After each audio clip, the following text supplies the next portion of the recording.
There we go. And we're recording. So what we're going to do today is look at some more problems that revolve around linear equations. Now we did all those multi-step equations.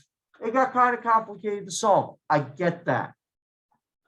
A lot of these word problems aren't going to be as complicated to solve once we set them up. Usually when we turn these words into equations, they'll usually come out more like two-step equations. So they shouldn't be too hard to solve once you set them up. So let's look at a few examples to see how we can turn the words into mathematical equations. So the very first problem we have, 331 students went on a field trip. 6 buses were filled and 7 students traveled in cars. How many students were on each bus? Okay, so we're going to take it one little bit at a time. So in total, there were 331 students. So between those on the buses and those in cars, it has to be 331, right?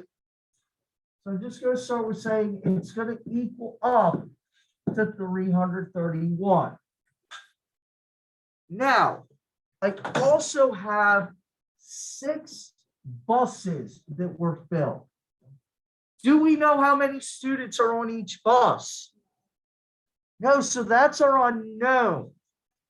We can call that X. If you're saying, well, it's a word problem, I'm talking about buses. Could I call the variable B? Or I may be talking about the students on the bus. Could I call that variable S? Absolutely. You could make the variable whatever you want it to be. I'm just going to keep life simple. I'm going to say 6X because we don't know how many students are on each bus. Now, another 7 students traveled by car. What do you think we're going to do with those additional 7 students? Add them on. So 6x plus 7 equals 331.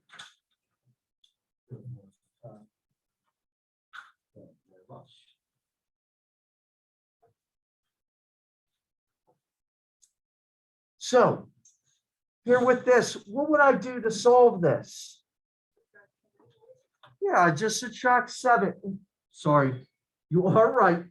I do want to ask, are there any questions about where the equation came from before we start solving it?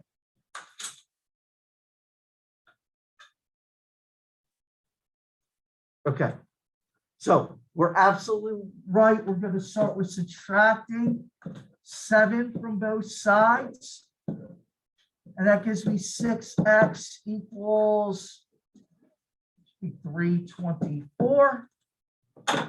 What would I do to finish it up? Yeah, let's divide by 6. Now this, my calculation seems a little bit of a pain. Let's just go straight to Desmos now and use the calculator to do it. Desmos calculator. So that was 324 divided by 6. And I get 54 students. X equals 54. Now this is a word problem. We were asked a question. How many students were on each bus? So I'm going to write a very brief sentence. It doesn't have to be a complicated sentence. It just needs to answer the question. So how many students were on the bus? 54 students are on each bus. And that's it. Now, a lot of times with the word problem, sometimes some real world context is helpful to put in here. So if I think about the real world context of this, I'm talking about a bus. A bus holding 54 students. Well, let's think about that. Does that seem reasonable? Well, when we think about a school bus, the benches, we can put 2 students per bus or 2 students per bench. There are 2 benches per row, so every row is 4 people. So if I'm at 54 students, that's like 14 rows of seats on a bus. Okay, that doesn't sound so unreasonable, right?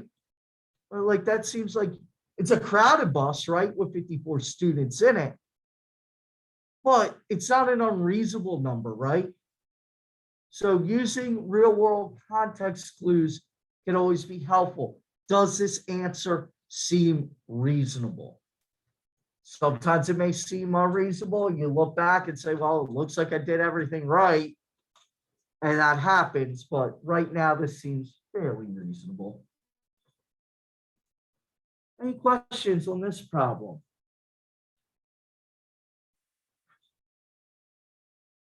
Okay, let's go on to the.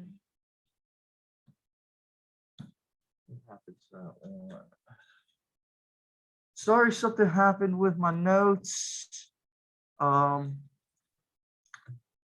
Going to the blank notes very quickly in Schoology to get that problem. I am sorry that my Smart Notebook file got a little bit messed up. So I believe it was problem number 3 I had in there, but let's check. So if I go into, and guys, you can see what's coming up for week 3 if you are curious. But we're in week 2, Friday, major activities. There are the blank notes. I should be able to just, yep, that was the problem I thought we were doing. Don't know why it disappeared from here, but I'm just going to quickly re-grab that.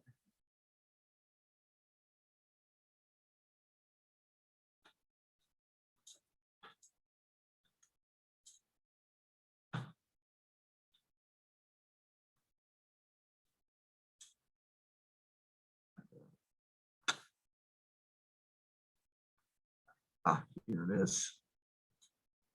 There's the tool I need.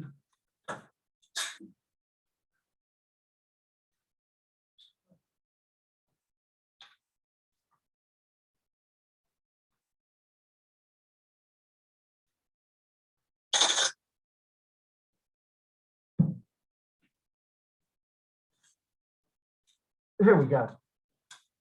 So this one is a more unique problem. It says the sum of 3 consecutive numbers is 72. What is the smallest of the 3 numbers?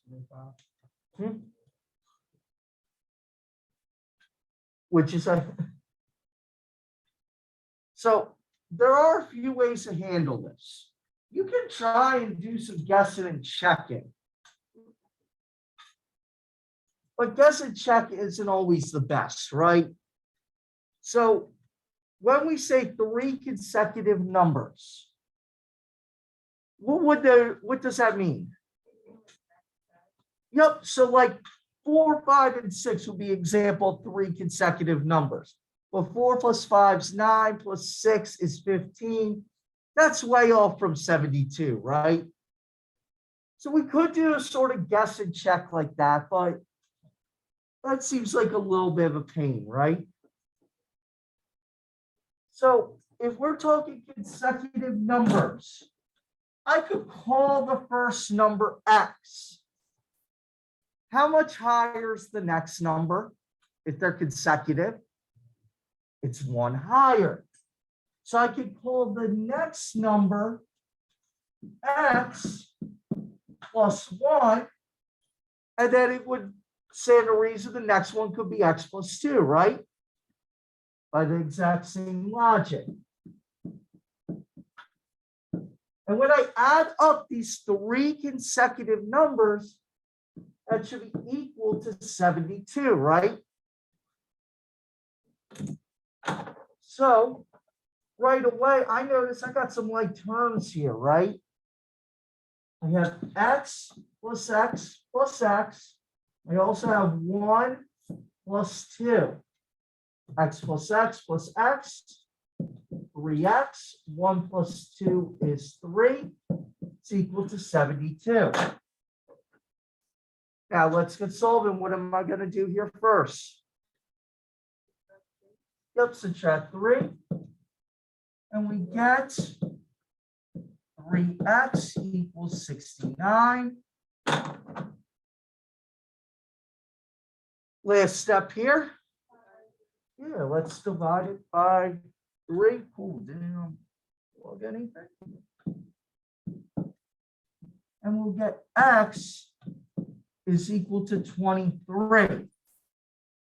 So that's telling me that's the smallest. So if I did 23 plus 24 plus 25, that should be 72.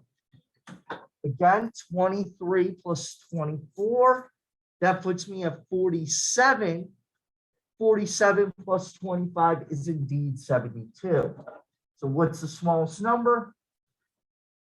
23 is the smallest.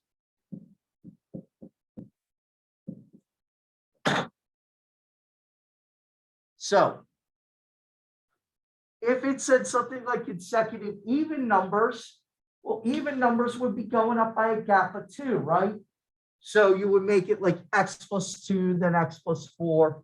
Same if it's a consecutive odd numbers. Again, you got that gap of 2 happening. Any questions on number 3?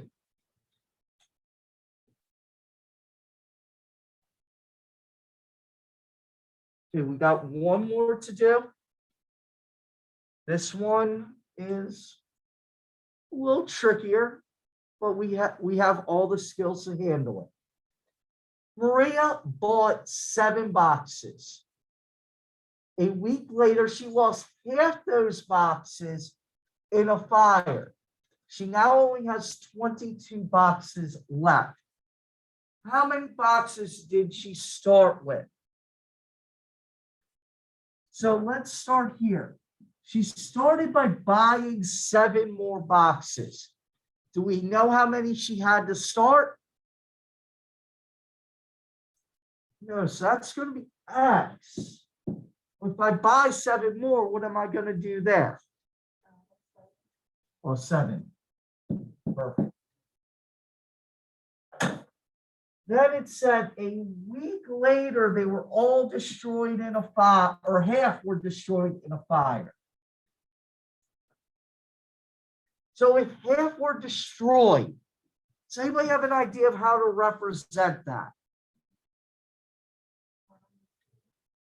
Here we go. We're going to do half of it. So there are 2 ways to write it. We can write it as times 1/2, or I'm going to write it multiplying by a half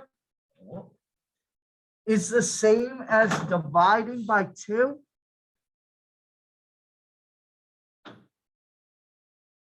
So that 1/2 in front, that is a very acceptable way to write it. I do want to write it this way, just because I think more of you will see what to do in the first step. I could just divide the entire thing by 2. Multiply by 1/2, like I said, perfectly acceptable. I just know some students might get a little tricked up a little more on that.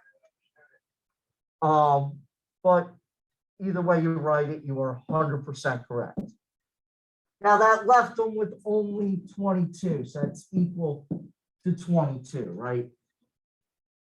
So now looking at this is one of those big fraction ones. So what am I going to do first? Yeah, I'm going to multiply both sides by 2. Yep.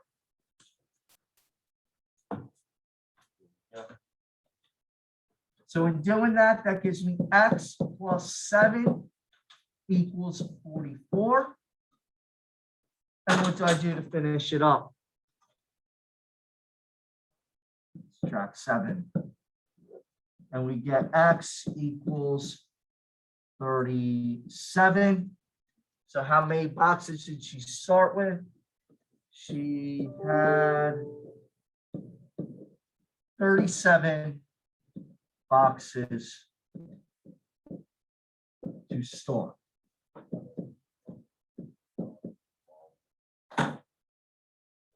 And that's it. So I did 3 of these problems. I believe there are 8 on your worksheet. So I'm going to just say, go ahead and get started on that. We have about 40 minutes to get that done. If you have not turned in multi-step equations, you can take the time to work on that as well. So I'm going to stop recording.